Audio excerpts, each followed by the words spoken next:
নমস্কার বন্ধুরা, উর্মিলা কিচেন আজ নিয়ে এসেছি পাতাকপি আলু দিয়ে চচ্চড়ি।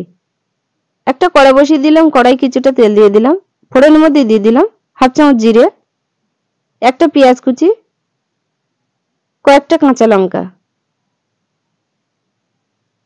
কিছুটা রসুনের কোয়া কুচি কুচি করে কেটে দিয়েছি।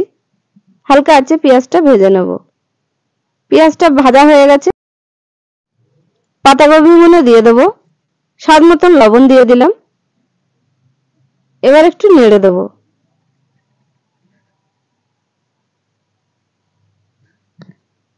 কেটে রাখা আলুগুলো দিয়ে দিলাম।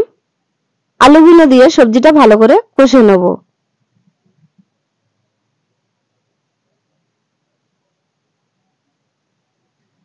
হাফ চামচ হলুদ দিয়ে দিলাম,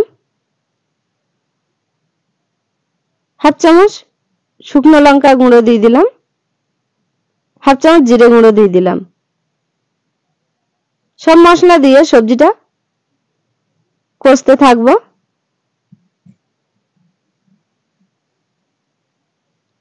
একটা টমেটো কেটে রেখেছিলাম, টমেটো দিয়ে দিলাম।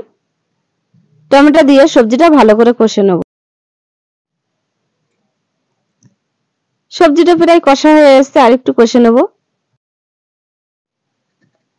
সবজিটা হালকা আঁচে 5 মিনিটের মতন ঢেকে দেবো। ঢাকনা তুলে নিলাম, তুলে সবজিটা একটু নেড়ে দিলাম। সবজিটা প্রায় হয়ে এসেছে, আর একটু কষে নেব। সবজিটা হয়ে গেছে, নামিয়ে পরিবেশন করব। আপনাদের ভালো লাগলে কমেন্ট, শেয়ার, লাইক, সাবস্ক্রাইব করবেন। নমস্কার, আপনারা ভালো থাকবেন, সুস্থ থাকবেন।